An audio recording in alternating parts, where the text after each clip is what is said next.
Assalamualaikum warahmatullahi wabarakatuh. Selamat pagi semuanya.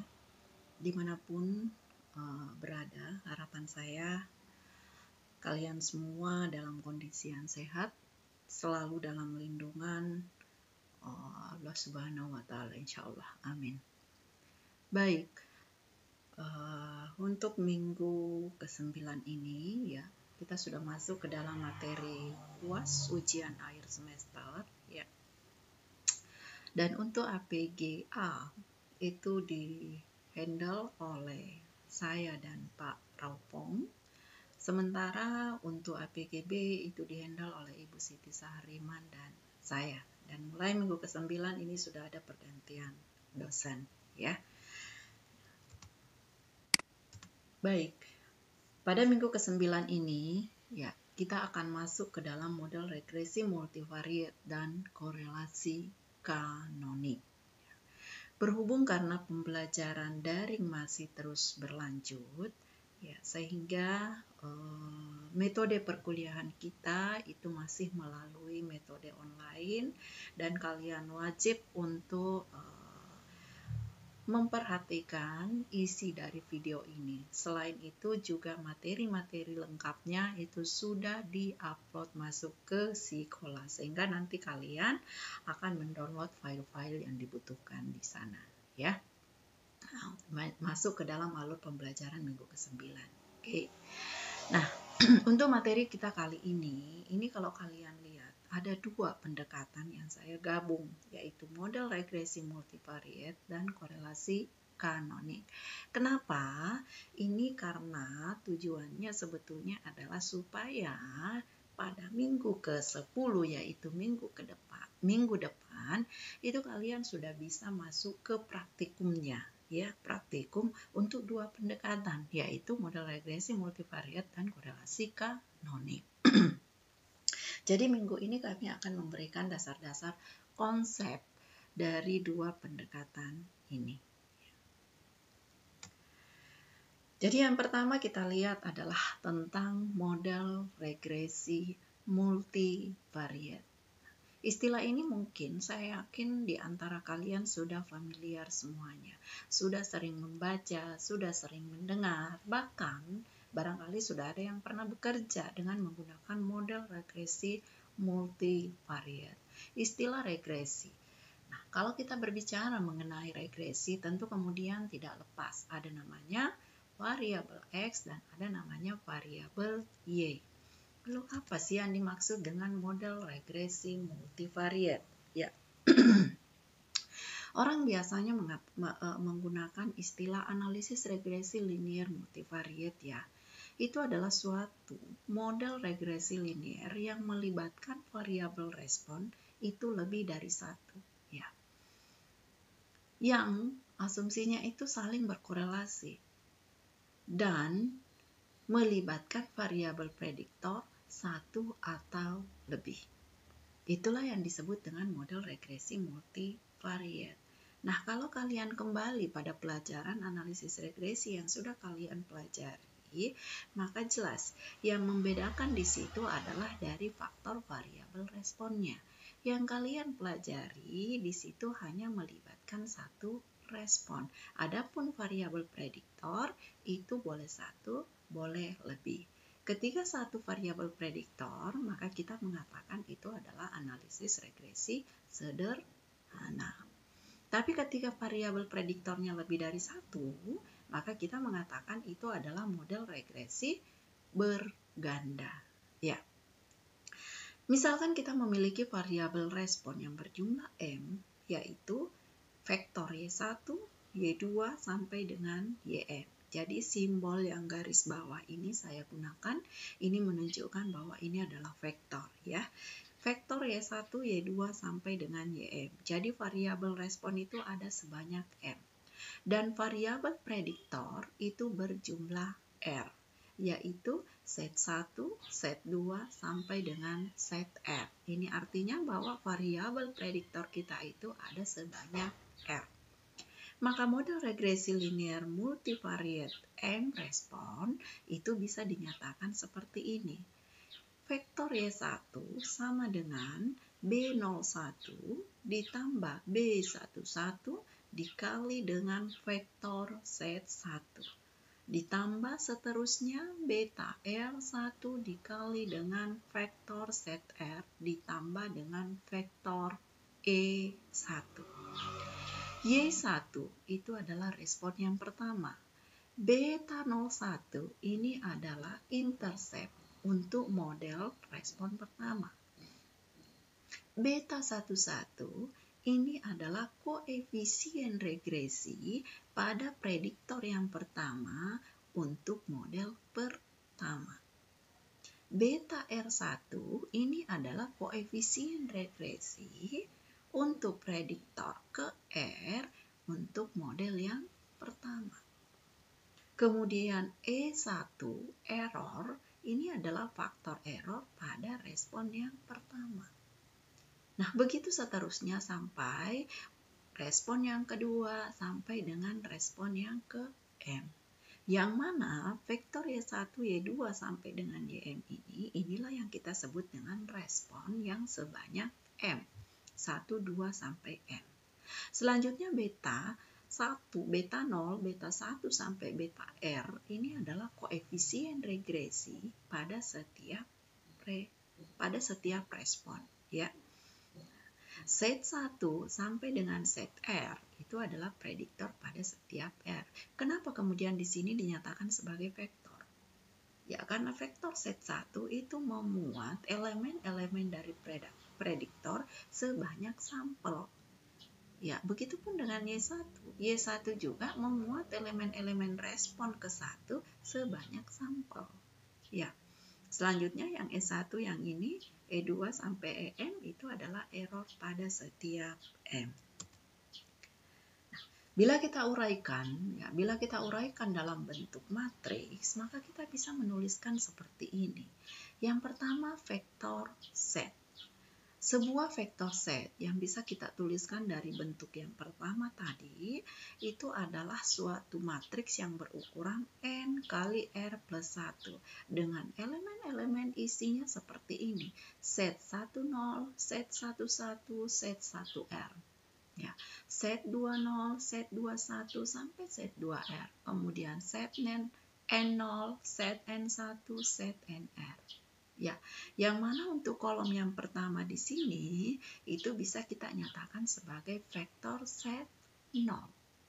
Kemudian untuk kolom yang kedua ini kita bisa nyatakan sebagai vektor Z1.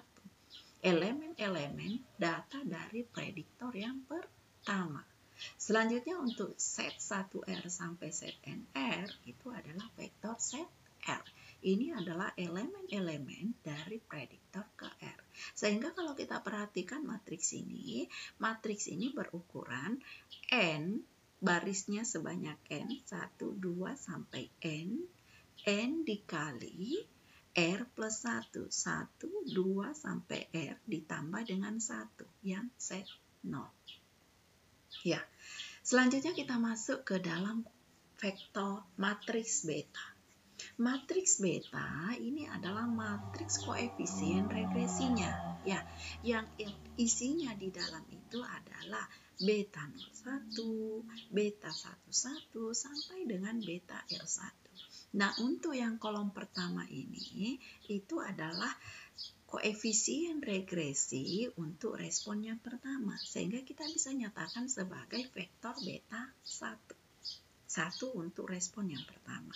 Kemudian kolom yang kedua bisa kita lihat beta 02, beta 12 sampai beta R2. Ini juga adalah koefisien regresi untuk respon yang kedua. Bisa kita nyatakan ke dalam vektor beta 2. Selanjutnya di bagian terakhir ini ada beta 0M, beta 1M, beta RM. Nah, ini untuk respon ke M, sehingga kita nyatakan sebagai vektor beta M. Dan bila kita perhatikan matriks ini terlihat bahwa ukurannya itu boleh dilihat bahwa barisnya ini adalah R plus 1, 1, 2 sampai dengan R ditambah dengan 1 yang beta 0 di atas, sehingga banyaknya barisnya itu adalah R plus 1 dikali dengan M, banyaknya kolom 1, 2 sampai dengan M. Sehingga ukuran matriks ini adalah R plus 1 dikali dengan M. Ya, oke, lanjut ke matriks Y untuk responnya. Ya, tentu sebanyak M. Kita tuliskan Y11, Y21, YN1 untuk kolom yang pertama itu adalah respon pertama, vektor Y1. Selanjutnya vektor Y2, Y12 sampai dengan YN2. Begitu seterusnya sampai dengan respon yang terakhir yaitu respon ke M. Ya. Jadi ukurannya kalau kita lihat ini adalah 1, 2 sampai ke N. Berarti banyaknya baris adalah N. Kolom 1, 2 sampai dengan M. Berarti ukuran matriks Y itu adalah N kali M. Oke, lanjut ke faktor errornya. Nah, faktor error ini selalu bersesuaian sama ukurannya dengan faktor respon. Ya, kolom yang pertama E11, E21 sampai dengan EN1 itu adalah faktor error respon pertama. E12, E22 sampai dengan N2 itu adalah vektor E2. Sampai seterusnya itu adalah vektor EM. Dan ukuran dari matriks error itu adalah N kali M. Ya, itu adalah uraian dari setiap matriks. Dari situ tadi, model yang pertama yang kita tuliskan tadi, Y1 sampai YM, akhirnya kita bisa menyatakannya ke dalam suatu bentuk matriks. Ya, suatu bentuk yang lebih sederhana penulisannya, yaitu matriks Y sama dengan Z beta ditambah dengan E. Ya. Kalau kalian ingat, bentuk umum dari model regresi univariate yang kalian sudah pernah pelajari, itu biasanya kalian tuliskan Y sama dengan X beta ditambah E. Jadi sama saja. Apa yang kemudian membedakan? Ya, tentu yang membedakannya itu adalah ukuran-ukuran dari setiap matriks. Sekarang matriks Y-nya yang dulu kalau kalian pelajari itu adalah vektor Y yang ukurannya hanya N kali 1. Sekarang sudah berubah. Karena ini adalah multivariate, maka ukurannya adalah N kali M. Ya. Oke. Begitupun halnya untuk yang Z, beta dengan error. Ya, ini persoalan dari ukuran karena adanya penambahan variabel respon. Dengan asumsi bahwa nilai harapan ekspektasi dari error itu adalah sama dengan 0. Dan varians dari error itu sendiri adalah sigma atau matriks variance covariance. Ya, oke. Nah, ini model ini ya bisa juga kita nyatakan ke dalam bentuk I-respon. Yang mana I-nya itu berjalan mulai dari 1, 2 sampai dengan ke M. Sehingga kita bisa menuliskan suatu bentuk lain yaitu YI sama dengan X beta I ditambah dengan EI. Mohon maaf, X di sini seharusnya adalah Z ya. YI sama dengan Z beta I ditambah dengan EI. Ya, EI. Dan untuk mendapatkan E transpose E untuk jumlah kuadrat error ya. Untuk jumlah kuadrat errornya itu adalah Y transpose YI dikurang dengan B transpose Z transpose Z beta. Sama dalam pendekatan univariate. Apa ini E transpose E? Apa ini E transpose E di sini? Itu adalah jumlah kuadrat error. Jumlah kuadrat error itu biasanya diistilahkan dengan fungsi goodness of fit. Ya, jumlah kuadrat error. Dari sini kita kembali ke sini dulu ya. Kalau ini kemudian kita turunkan terhadap parameter beta, maka kita akan mendapatkan beta topi, taksiran untuk beta topi I itu sama dengan Z transpose Z inverse Z transpose YI. Ya, oke. Nah, selanjutnya vektor beta ini terbentuk dari gabungan dari koefisien regresi dari setiap respon yang bisa kita tuliskan dalam bentuk seperti ini, yaitu vektor beta 1 taksiran, vektor beta 2 taksirannya sampai dengan vektor beta M. Dari sini lagi kita bisa menguraikan, ya, mengambil beta topi yang di atas di sini, memasukkannya ke dalam sini, yang mana rumusnya ini adalah set transpose, set inverse, set transpose. Ini tentunya bisa kita keluarkan, kemudian sisa tinggal Y-nya, sehingga dikali dengan masing-masing Y, yaitu Y1, Y2 sampai dengan YM. Dan kalau ini dinyatakan ke dalam suatu matriks, ini dimasukkan ke dalam satu bentuk matriks, maka ini tentu kita bisa nyatakan sebagai matriks Y. Sehingga B topi itu adalah set transpose, set inverse, set transpose Y. Hasil ini akan sesuai dengan yang ini. Kalau kalian turunkan betanya, otomatis akan mendapatkan hasil yang persis seperti ini, yaitu set transpose, set inverse, set transpose Y. Dari sini semua kemudian kita akan mendapatkan hasil taksiran dari Y topi, ya, taksiran dari Y sama dengan set dikali dengan taksiran dari beta.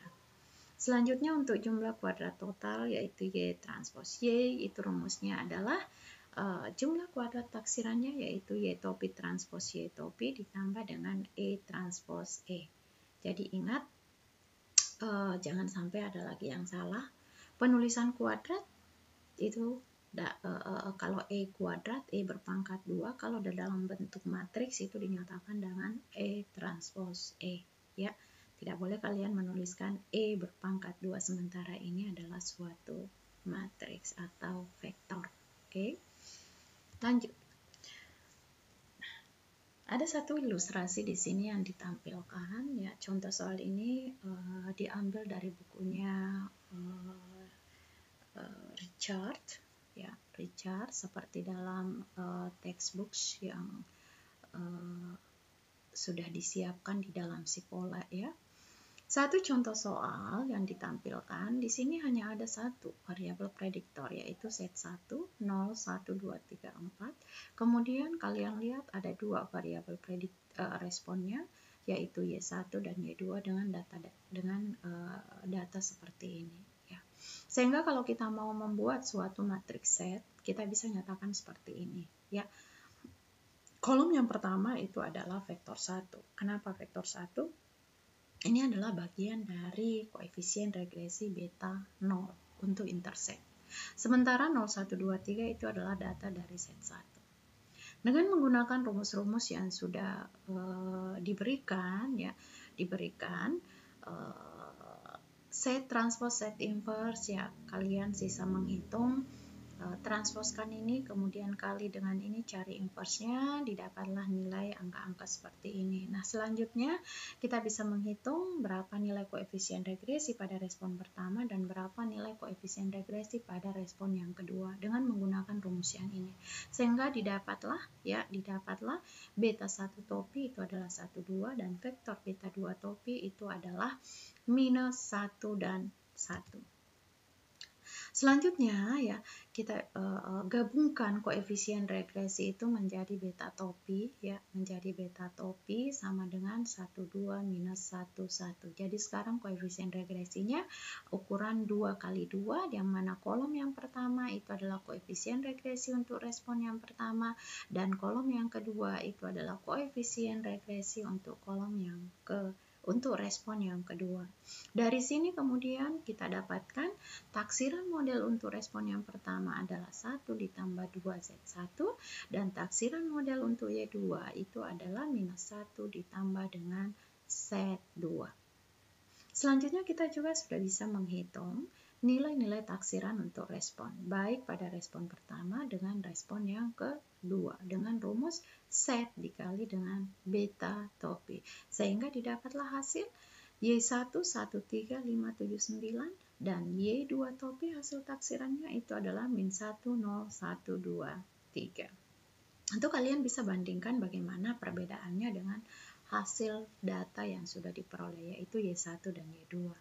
Ya, selanjutnya untuk Y transpos Y-nya jumlah kuadrat total didapatkan hasil seperti ini, jumlah kuadrat taksiran model ini hasilnya seperti ini, dan jumlah kuadrat error itu hasilnya seperti ini. Nanti kalian bisa menghitung sendiri lagi dengan bisa menggunakan Excel, ya.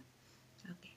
Nah, selanjutnya saya langsung menunjukkan di sini saja suatu kesimpulan beberapa hasil, ya, beberapa istilah yang kemudian nantinya akan banyak digunakan di dalam pendekatan multivariate. Yang pertama adalah ekspektasi dari beta I topi itu sama dengan beta I, ya, atau ekspektasi dari beta topi itu sama dengan beta, ya. Nah, ini pasti semuanya sudah familiar, sehingga kalian bisa mengatakan bahwa suatu estimator itu sifatnya unbiased ketika nilai ekspektasinya sama dengan nilai parameternya. Nah, seperti ini juga di dalam model regresi linear multivariate. Selanjutnya nilai covariance dari beta I, beta K itu adalah sama dengan sigma IK dikali dengan set transpose set inverse, yang mana I-nya atau K-nya itu adalah banyaknya respon dari 1 sampai ke M. Selanjutnya ekspektasi dari error itu sama dengan 0, dan ekspektasi dari error I, error K itu adalah N dikurang R dikurang 1 dikali dengan sigma IK. Sehingga dari sini kemudian ekspektasi dari ini EIK itu sama dengan sigma atau matriks variance covariance, ya. Selanjutnya, setelah model diketahui, setelah beta topi kita ketahui, di dalam tahapan pemodelan statistik dengan menggunakan model regresi, apalagi yang kalian biasa gunakan? Apalagi yang kalian biasa lakukan? Nah, tentu yang kemudian selanjutnya yang kita lakukan adalah uji signifikansi dari parameter regresi. Nah, untuk model regresi linear multivariate, di sini kita akan menggunakan uji rasio likelihood. Ya, uji rasio likelihood ini sudah disinggung pada materi UAS minggu-minggu sebelumnya, ya. Nah, misalkan, jadi yang pertama yang biasanya itu tahap pertama adalah kita membuat H0-nya dulu. Nah, misalkan H0 yang kita buat di sini kita nyatakan beta 2 sama dengan 0. Artinya koefisien regresi pada respon kedua itu sama dengan 0. Sehingga kalau ini, hipotesis ini kita buat seperti ini, maka koefisien regresi, ya, rasio koefisien regresi yang kita buat itu adalah koefisien regresi pada respon pertama per koefisien regresi pada respon yang kedua, yaitu beta 1 per beta 2. Dan dari sini kemudian hipotesis ini kita bisa membuat suatu model, ya, kita membuat model yaitu Y sama dengan set 1 beta 1 ditambah dengan error. Ya, set 1 dikali beta 1 ditambah dengan error. Di sini koefisien regresi beta 1 yang kemudian yang kita masukkan. Selanjutnya kita mencari nilai-nilai selisih dari jumlah kuadrat error, ya. Ini misalkan saya nyatakan di sini adalah suatu nilai A, ya. Ini adalah jumlah kuadrat error dari Y dikurangi dengan set 1 beta 1 topi, ya. Kemudian ini adalah jumlah kuadrat error dari model secara keseluruhan, ya. Kemudian selanjutnya, ya, dari hasil penguraian ini kemudian kita bisa nyatakan sebagai N dikali dengan sigma 1 topi dikurang dengan sigma topi. Yang mana sigma 1 topi ini adalah N min 1 atau seper N dikali dengan Y dikurangi set 1 beta 1 transpose Y dikurangi set 1 beta 1 transpose. Sementara kalau sigma topi itu di sini adalah set beta, ya. Nah, dari sini kemudian kita bisa membuat suatu bentuk likelihood ratio, ya. Bentuk likelihood rasionya yang kita nyatakan dengan lambda, ya. Kita nyatakan dengan di sini adalah lambda atau delta, ya. sama dengan maksimum likelihood dari beta 1 sigma 1 dibagi dengan maksimum likelihood dari beta dengan sigma. Ya, pada saat sudah didapatkan hasil taksirannya, kita bisa menyatakan bahwa likelihood dari beta 1 topi, sigma 1 topi dibagi dengan likelihood dari beta topi, sigma topi. Ya, selanjutnya ini bisa kita nyatakan sebagai bentuk determinan dari sigma topi dibagi dengan determinan dari sigma 1 topi berpangkat n/2. Sehingga likelihood rasionya ini. Bentuk likelihood rasionya jadi delta itu sama dengan ini. Nah, ini ekuivalen dengan Wilks lambda. Kalau kita nyatakan bahwa delta ini berpangkat 2/n sama dengan determinan dari sigma topi dibagi dengan determinan sigma 1 topi. Ya, jadi inilah uji statistik yang kemudian yang kita pakai. Oke? Ya, selanjutnya ini kita menentukan berapa nilai harapan dari Y. Jadi yang pertama kita nyatakan dulu bahwa set itu adalah merupakan gabungan dari prediktor pertama dengan prediktor yang kedua, set 1 dengan set 2. Kemudian ekspektasi dari Y itu adalah set 1, set 2, kemudian beta itu adalah beta 1 dengan beta 2. Sehingga kita bisa nyatakan bahwa harapan dari Y, nilai harapan dari Y itu adalah set 1 beta 1 ditambah set 2 beta 2. Itulah nilai ekspektasi dari Y. Ya. Nah, selanjutnya setelah kita melihat bagaimana kemudian uji signifikansi parameter dengan menggunakan likelihood ratio, maka selanjutnya juga yang kita lihat di sini adalah bagaimana bentuk hubungan respon dengan prediktor. Ya. Pada regresi linear multivariate, ya, hubungan antara korelasi dengan nilai Wilks lambdanya itu dinyatakan seperti ini. Misalkan korelasinya itu dinyatakan oleh suatu eta, ya, eta kuadrat sama dengan 1 dikurangi dengan nilai Wilks lambdanya yang tadi. Yang mana nilai eta kuadrat ini itu terletak di antara 0 sampai 1. Jadi sama dengan nilai koefisien determinasi. Artinya, semakin mendekati 1, maka semakin erat pula hubungan yang terjadi antara variabel respon dan prediktor. Itulah dasarnya. Ya. Nah, selanjutnya adalah uji kesamaan matriks covariance. Ya. Asumsi yang harus dipenuhi di dalam model regresi linear multivariate normal itu adalah matriks covariance-nya, ya, matriks covariance-nya itu adalah homogen. Covariance dari residual itu harus homogen. Nah, uji statistik apa yang bisa kita gunakan itu adalah uji box M. Hipotesis yang bisa kita buat di sini adalah H0-nya adalah sigma 1 sama dengan sigma 2 sampai dengan sigma P. Ya, artinya bahwa matriks variance covariance pada setiap peubah itu adalah sama atau homogen.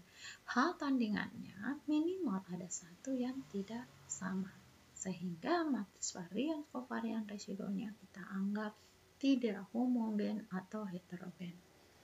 Selanjutnya statistik uji untuk box M, ya, itu biasanya disimbolkan dengan C, ya. C itu adalah 1 dikurang U dikali dengan M, yang mana M itu adalah rumusnya yang seperti ini, ln S. Di sini adalah standar deviance gabungan, kemudian yang ini SL itu adalah standar deviance yang terpisah pada masing-masing L.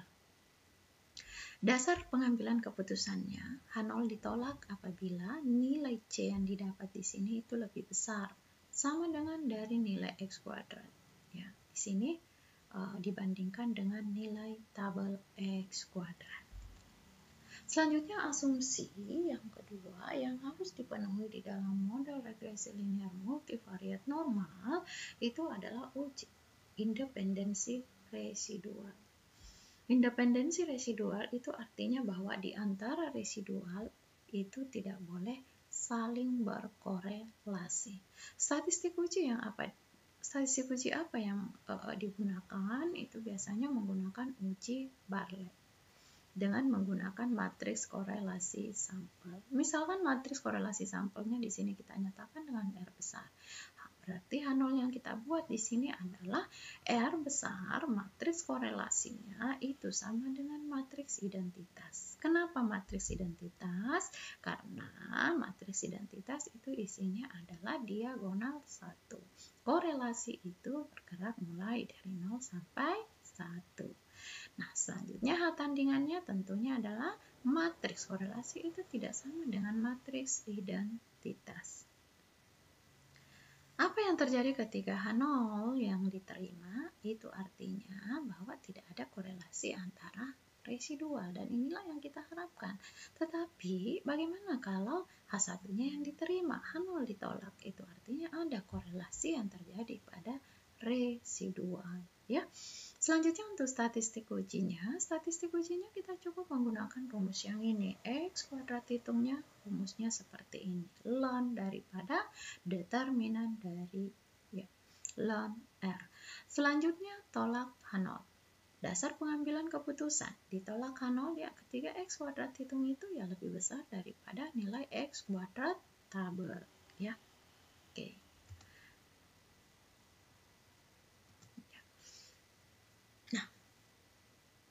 Ini asumsi-asumsi yang harus terpenuhi di dalam model regresi multivariat, ya.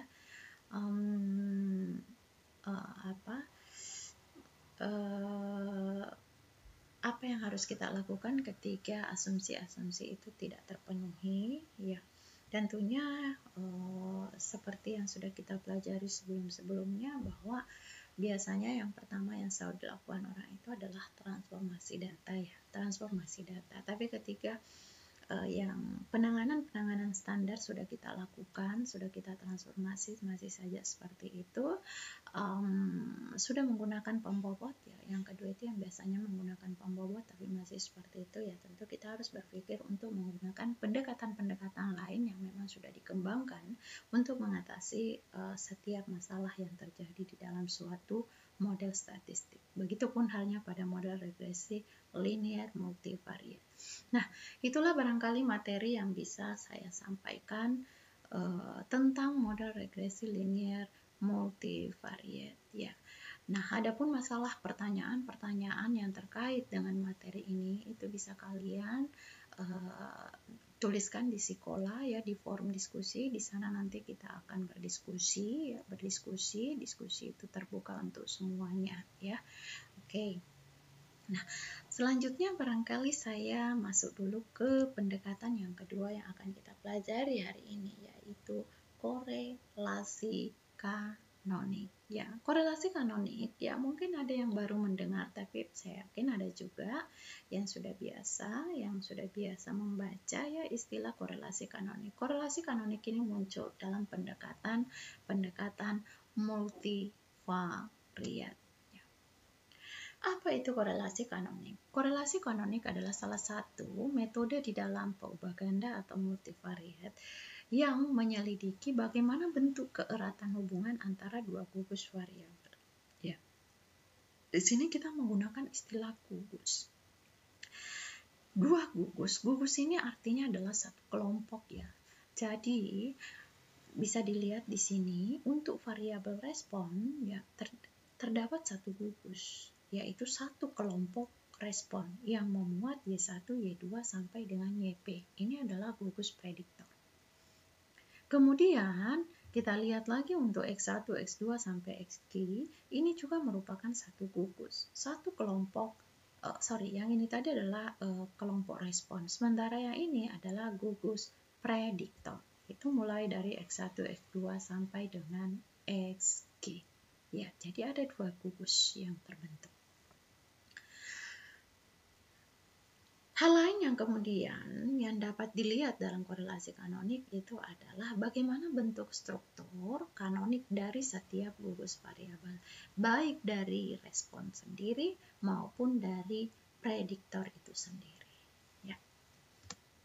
Oke, asumsi-asumsi apa yang harus terpenuhi di dalam analisis korelasi kanonik? Yang pertama adalah bahwa ada korelasi linear antara dua peubah asal, dalam artian dari X dan Y data pertama kita, itu ada korelasi linear yang terjadi.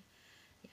Kemudian yang kedua adalah bahwa data itu harus menyebar secara multivariat normal, jadi harus mengikuti distribusi normal multivariat. Yang ketiga, tidak boleh ada korelasi di antara peubah bebas atau independen. Dalam hal ini berarti tidak boleh terjadi multipolaritas. Ya. Itu 3 asumsi yang harus kita ujikan pada data kita. Ya, oke. Selanjutnya kita melihat konsep dari fungsi kanonik. Misalkan ada dua gugus peubah, yaitu gugus peubah dependen, kita nyatakan Y1, Y2 sampai dengan YP, dan gugus peubah independen yaitu X1, X2 sampai XQ. Misalkan karakteristik dari vektor peubah acak X dan Y, jadi di sini harus kalian perhatikan, ya. Kalian perhatikan ada istilah peubah acak. Berarti X-nya di sini acak dan Y-nya juga acak. Perlu kalian ingat ketika kalian berbicara tentang regresi linear biasa, ya, regresi linear biasa, yang acak itu hanya Y-nya, yang acak itu yang variabel responnya. Tetapi ya untuk X itu asumsinya adalah fix, tetap. Tapi kalau di sini dianggap bahwa X dan Y itu sama-sama peubah acak, sehingga kita bisa menuliskan seperti ini. Ekspektasi dari Y, ada suatu nilai harapan dari Y itu sama dengan mu Y, karena dia adalah peubah acak, sehingga kita bisa membuat nilai harapannya. Begitupun dengan X, nilai harapan dari X itu sama dengan mu X, ya, karena ini adalah random acak, sehingga kita bisa membuat suatu nilai harapan. Selanjutnya covariance dari Y itu adalah matriks variance covariance dari Y dot Y. Covariance dari X itu adalah matriks variance covariance dari X dot X. Kemudian covariance dari X, Y itu adalah matriks variance covariance dari X dot Y. Atau sama saja kalau ini yang dibalik, Y dot X transpose. Ya, oke. Selanjutnya, untuk menduga fungsi kanonik, maka yang pertama kita membuat kombinasi linear. Istilah kombinasi linear ini sudah kita pelajari di materi UTS, ya. Kita membuat dua kombinasi linear dulu dari kedua gugus peubah yang sudah diketahui, ya. Jadi kombinasi linear yang pertama itu adalah untuk prediktornya dengan bentuk seperti ini, A transpose dikali dengan vektor X, yang mana vektor X-nya itu adalah X1, X2 sampai dengan XQ. Sementara A itu adalah A1, A2 sampai dengan AK. Selanjutnya kombinasi linear untuk respon itu adalah B transpose Y. Ya, Y itu adalah vektor Y itu adalah Y1, Y2 sampai dengan YB. Sementara B transpose itu adalah B1, B2 sampai dengan BP. Sehingga kita bisa menyatakan bahwa variansi dari U itu adalah A transpose sigma X dot X dikali dengan A. Begitupun variansi dari V itu adalah B transpose sigma Y dot Y dikali dengan vektor B. Covariance dari dua kombinasi linear itu kita bisa nyatakan sebagai A transpose sigma X dot Y dikali dengan B. Ya. Selanjutnya, dari matriks covariance ini, itu kita bisa kemudian menyatakan nilai korelasi antara U dan V, di mana hubungan antara nilai korelasi dengan matriks variance covariance adalah seperti ini. Sama dengan A transpose sigma X, Y, B, jadi covariance dari UV dibagi dengan akar dari variance masing-masing. Kita mengilustrasikan, di sini saya buatkan suatu matriks, ya. Ya, diketahui ada dua gugus, ya. diketahui ada 2 kubus, sehingga kita bisa bentuk sebuah matriks korelasi menjadi 4 bagian. Di sini adalah Y1, Y2, YP, ini adalah X1, X2 sampai XQ. Kemudian di sini juga Y1, Y2 sampai YP, X1, X2, XQ. Nah, ini kemudian masing-masing kita hubungkan, ya tentunya yang pertama dengan dirinya sendiri. Jadi ada suatu matriks korelasi yang dinyatakan oleh A yang ukurannya P kali P antara Y dengan Y. Selanjutnya itu antara Y dengan X, suatu matriks korelasi yang terbentuk yaitu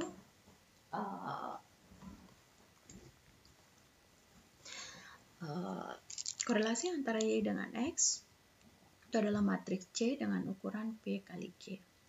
Selanjutnya matriks korelasi antara X dengan Y, ya ini hanya kebalikan dari sini, sehingga di sini saya nyatakan C transpose yang berukuran Q kali P. Jadi hanya kebalikan dari sini, ya.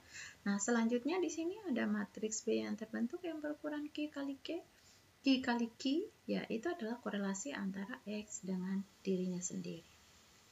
Nah, itu ilustrasi dari matriks korelasi. Nah, selanjutnya dari hasil dugaan dari fungsi kanonik, maka kita akan mendapatkan suatu peubah-peubah kanonik yang akan diurut berdasarkan dari besar korelasinya. Peubah kanonik pertama itu adalah korelasi peubah yang memberikan korelasi terbesar pertama.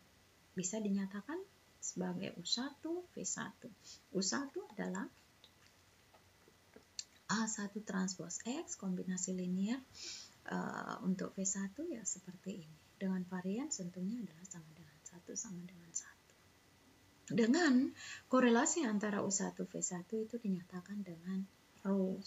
Ini korelasinya, ya. Nah, selanjutnya untuk peubah kanonik yang kedua itu adalah peubah yang memberikan korelasi terbesar yang kedua. Selanjutnya kita nyatakan lagi dalam suatu kombinasi linear U2 dan P2. U2 untuk X dan P2 untuk Y. Ya. Oke. Nah, selanjutnya korelasi varians ya antara kanonik pertama dengan kanonik kedua itu bisa kita nyatakan seperti ini, bahwa itu sama dengan 0. Ya. Jadi tidak ada korelasi variansnya yang terjadi. Selanjutnya ya korelasi yang terbentuk antara U2 dengan P2 yang antara ini itu sama dengan ρ2. Jadi antara ini dengan ini itu tidak ada keterkaitan, tapi antara ini itu saling berkorelasi. Sampai seterusnya sampai pada peubah kanonik K. Peubah kanonik yang terakhir itu berarti suatu peubah yang memberikan korelasi terkecil. Oke. Selanjutnya, ini adalah suatu uraian rumus yang menghubungkan antara besar korelasi dengan nilai-nilai eigenvalue. Korelasi ketika kita kuadratkan, maka itu adalah merupakan nilai dari eigenvalue, ya, eigenvalue yang bisa dinyatakan seperti ini. Dinyatakan seperti ini, yang mana ini nanti kita dapatkan itu berpadanan dengan vektor cirinya. Oke, ya. Kemudian sementara kalau untuk yang ini, ya, untuk yang ini itu berpadanan dengan vektor ciri S1, E2 sampai dengan EP. Sehingga kita akan mendapatkan suatu vektor koefisien A dan B, ya, yang tadi A dan B dari hubungan kombinasi linear itu tadi, kita akan mendapatkan nilai-nilai vektor A dan B itu dengan rumus yang seperti ini. A1 sama dengan ini, A2 sampai dengan AP. Begitupun dengan nilai B1-nya. B1, B2 sampai BP dapatkan seperti ini, ya. Nah, selanjutnya kita menguji bagaimana bentuk uji kesesuaian model dari fungsi kanonik itu. Yang pertama yang biasanya kita lakukan adalah uji secara simultan.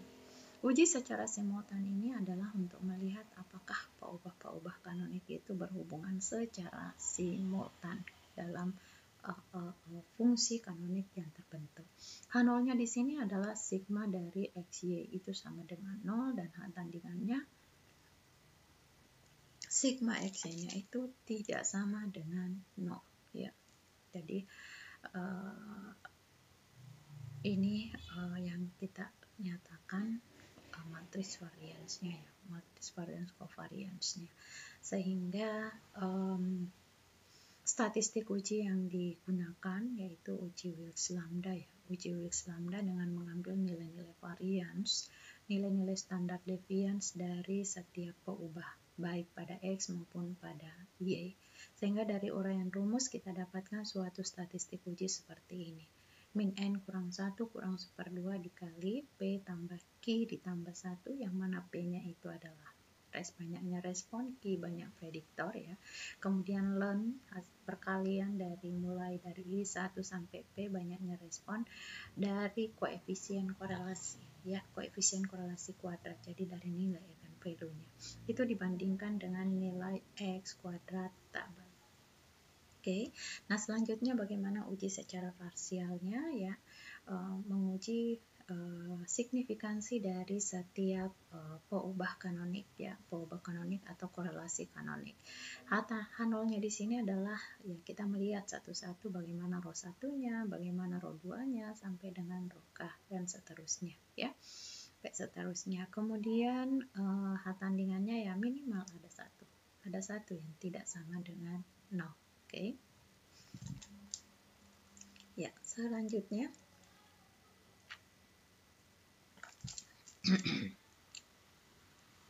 di sini kita akan statistik uji yang digunakan ya, statistik ujinya yang ini. Statistik ujinya yaitu mulai dari I sama dengan K plus 1 ya, di sini adalah K plus 1 sampai B, kemudian disandingkan dengan nilai tabel statistiknya yaitu X kuadrat. Oke. Nah, selanjutnya untuk menginterpretasi di sini hasil analisis dari korelasi kanonik yang tentunya yang kita pakai nanti di situ adalah koefisien dari A dan B. Ya, untuk melihat bagaimana besarnya kontribusi dari peubah asal X dan Y terhadap variat-variat kanonik yang terbentuk, yaitu dari A dan B. Kemudian loading kanoniknya, ya loading kanonik itu berkaitan dengan korelasi kanonik dari peubah asal dengan masing-masing fungsi kanonik yang terbentuk nanti. Ya, kemudian untuk memvalidasi ya seperti pengujian-pengujian lain, kalau memang dibutuhkan maka sampel itu harus dibagi menjadi 2 bagian. Meskipun poin ini sebetulnya tidak selamanya orang kemudian melakukan ya. Bagian pertama itu digunakan untuk menduga fungsi kanonik. Kemudian bagian kedua itu adalah sebagai validasi ya, sebagai validasi. Kemudian biasanya juga kita selalu sampai ke analisis sensitivitas untuk setiap peubah independen dengan membandingkan bagaimana loading kononnya ya dari peubah independen dari data yang kita punya. Nah, itulah tentang korelasi kanonik ya. Kalau misalnya ada pertanyaan ya, pertanyaan silahkan disampaikan ke dalam forum diskusi antara teman-teman, itu bisa saling berdiskusi ya. Bisa saling berdiskusi. Materi-materi ini kemudian tentunya tidak bisa secara lengkap kami sampaikan, tetapi materi-materi ini sudah sangat banyak yang bisa kalian jadikan sebagai referensi baik dari internet maupun dari buku teks, dari beberapa buku teks yang saya sudah masukkan ke dalam sekolah. Silakan kemudian membaca semua materi-materi yang terkait ya. Dan dua materi ini merupakan materi-materi pengembangan dan banyak yang kemudian menjadikan sebagai pengembangan materi tugas akhir maupun untuk penelitian-penelitian tertentu.